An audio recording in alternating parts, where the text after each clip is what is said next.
ಯೇಸು ಕ್ರಿಸ್ತನ ಅತ್ಯುನ್ನತವಾದಂತಹ ಮಹಿಮೆಯ ನಾಮದಲ್ಲಿ ನನ್ನ ಎಲ್ಲ ಪ್ರೀತಿಯ ಸಹೋದರ ಸಹೋದರರಿಗೂ, ನನ್ನ ಆತ್ಮೀಯ ಸ್ನೇಹಿತರಿಗೂ ಮತ್ತೆ ಸೇವಕರೆಲ್ಲರಿಗೂ ನಮ್ಮ ಜೀಸಸ್ ಲವ್ಸ್ ಪ್ರೇಯರ್ ಮಿನಿಸ್ಟ್ರೀಸ್ ಮೂಲಕ ವಂದನೆಗಳನ್ನ ಸಲ್ಲಿಸ್ತಾ ಇದ್ದೇನೆ. ದೇವರು ನಮ್ಮನ್ನ ಯಥೇಚ್ಛವಾಗಿ ತನ್ನ ಒಂದು ಸೇವೆಯಲ್ಲಿ ನಮ್ಮನ್ನ ಆಶೀರ್ವಾದಕರವಾಗಿ ಅನೇಕ ಸ್ಥಳಗಳಲ್ಲಿ ತನ್ನ ನಾಮ ಮಹಿಮಾರ್ಥವಾಗಿ ನಮ್ಮನ್ನ ಉಪಯೋಗಿಸಿಕೊಳ್ತಾ ಇದ್ದಾರೆ. ಅದೇ ರೀತಿಯಲ್ಲಿ ಈ ಮಾಸ ತಿಂಗಳು 29, 30, 31 ಅಂದರೆ ಗುಡ್ ಫ್ರೈಡೆ ದಿನದಂದು ಶನಿವಾರ, ಅದೇ ರೀತಿಯಲ್ಲಿ ಏಸು ಪುನರುತ್ಥಾನದ ಈಸ್ಟರ್ ದಿನದಂದು ಪರಿಶುದ್ಧವಾದ ಭಾನುವಾರ ಪುನರುತ್ಥಾನ ದಿನದಂದು ಬೀದರ್ ಜಿಲ್ಲೆಯಲ್ಲಿ ದೇವರು ನಮ್ಮನ್ನ ಉಪಯೋಗಿಸಿಕೊಳ್ತಾ ಇದ್ದಾರೆ.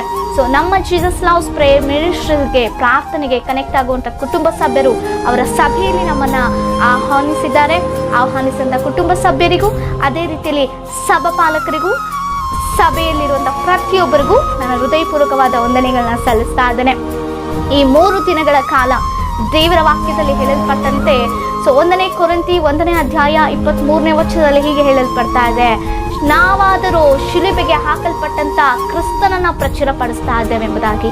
ಅದು ಮಾತ್ರವಲ್ಲದೆ ಯೋಹಾನನು ಬರೆದ ಸುವಾರ್ತೆಯಲ್ಲಿ ಕ್ರಿಸ್ತನು ಹೇಳಿದ ರೀತಿಯಲ್ಲಿ ನಾನೇ ಪುನರುತ್ಥಾನವೂ ಜೀವವೂ ಆಗಿದ್ದೇನೆ ಎಂಬ ರೀತಿಯಲ್ಲಿ ಕ್ರಿಸ್ತನು ನಮಗಾಗಿ ಮರಣಿಸಿ ಮೃತ್ಯುಂಜಯನಾಗಿ ಮರಣವನ್ನೇ ಜಯಿಸಿದಂತ ಕ್ರಿಸ್ತನನ್ನ ನಾವು ಸಾರಲಿಕ್ಕೆ 3 ದಿನಗಳ ಕಾಲ ನಾವು ಮಿನಿಸ್ಟ್ರೀಸ್ ನಾವು ಹೋಗ್ತಾ ಇದ್ದೇವೆ, ವಿಲೇಜ್ ಮಿನಿಸ್ಟ್ರಿಗೆ ಹೋಗ್ತಾ ಇದ್ದೇವೆ. ನೀವು ಅದಕ್ಕಾಗಿ ಪ್ರಾರ್ಥನೆ ಮಾಡಿ. ನಿಮ್ಮೆಲ್ಲರ ಪ್ರಾರ್ಥನೆ ಸಹಾಯ ನಮಗೆ ಬೇಕು. ಆ ಒಂದು ಸ್ಥಳಗಳಲ್ಲಿ, ಆ ಗ್ರಾಮಗಳಲ್ಲಿ, ಸುತ್ತಮುತ್ತಲಿನ ಗ್ರಾಮಗಳಲ್ಲಿ ಕ್ರಿಸ್ತನ ಸುವಾರ್ತೆಯನ್ನು ನಾವು ತೆಗೆದುಕೊಂಡು ಹೋಗುವಾಗ ಪ್ರತಿಯೊಬ್ಬರು ನಶಿಸ್ತಾ ಇರುವಂಥ ಆತ್ಮಗಳು ದೇವರ ರಕ್ಷಣೆಗೆ ಬರಬೇಕು. ದೇವರ ವಾಕ್ಯ ಹೇಳ್ತಾ ಇದೆ, ನಾವು ಕಾಯುವಂಥ ಹೆಜ್ಜೆ ದೇವರು ಸ್ವಂತ ಮಾಡ್ತಾರೆ, ಕ್ರಿಸ್ತನಿಗೆ ಸ್ವಂತವಾಗಬೇಕು ಅನ್ನುವ ನಿಟ್ಟಿನಲ್ಲಿ ನೀವೆಲ್ಲರೂ ಕೂಡ ಆ 3 ದಿನಗಳ ಪ್ರಾರ್ಥನೆಗಾಗಿ, ಆ 3 ದಿನಗಳ ಮೀಟಿಂಗ್ಸ್ಗಳಿಗಾಗಿ ನೀವು ಪ್ರಾರ್ಥನೆ ಮಾಡಿ ದೇವರು ಬಲವಾಗಿ ಉಪಯೋಗಿಸಿಕೊಳ್ಳುವಂತೆ, ತನ್ನ ನಾಮದ ಮಹಿಮಾರ್ಥವಾಗಿ ಅನೇಕ ಆತ್ಮಗಳು ರಕ್ಷಣೆಗೆ ಬರುವಂತೆ, ಸಮಾಧಾನ ಇಲ್ಲದವರಿಗೆ ಸಮಾಧಾನ ದೇವರು ಒದಗಿಸಿಕೊಡುವಂತೆ, ಕ್ರಿಸ್ತನಿಂದ ದೂರವಾದಂಥವ್ರು ಮತ್ತೆ ಕ್ರಿಸ್ತನ ಪ್ರೀತಿಯಲ್ಲಿ ಮತ್ತೆ ತಿರುಗಿ ಅವರ ಜೀವನವು ಕಟ್ಟಲ್ಪಡುವಂತೆ ನೀವೆಲ್ಲರೂ ನಮ್ಮ ಪ್ರಯಾಣಕ್ಕೋಸ್ಕರವಾಗಿ ಅಲ್ಲಿ ನಡೆಯುತ್ತಾ ಇರುವಂಥ 3 ದಿನಗಳ ಪ್ರಾರ್ಥನೆಗಳಿಗಾಗಿ ನೀವು ಪ್ರಾರ್ಥನೆ ಮಾಡಿ ಎಂಬುದಾಗಿ ನಾನು ಮನವಿ ಮಾಡಿಕೊಳ್ತಾ ಇದ್ದೇನೆ. ಮತ್ತೊಂದು ಆವರ್ತಿ ನಮಗಾಗಿ ನೀವು ಪ್ರಾರ್ಥಿಸ್ತಾ ಇದ್ದೀರಿ.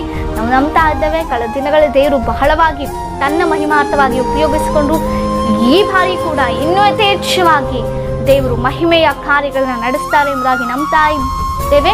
ನೀವು ಕೂಡ ಅದಕ್ಕಾಗಿ ಭಾರ ಉಳ್ಳವರಾಗಿ ನಮ್ಮ ಪ್ರಯಾಣಕ್ಕಾಗಿ ಅಲ್ಲಿಯ ಸೇವೆಗಾಗಿ ಪ್ರಾರ್ಥನೆ ಮಾಡಿ ಎಂಬುದಾಗಿ ಮನವಿ ಮಾಡಿಕೊಳ್ತಾ ಇದ್ದಾರೆ. ದೇವರು ನಿಮ್ಮನ್ನು ಕುಟುಂಬನ ಹೇರಳವಾಗಿ ಅತ್ಯಧಿಕವಾಗಿ ಆಶೀರ್ವದಿಸಲಿ. Praise the lord.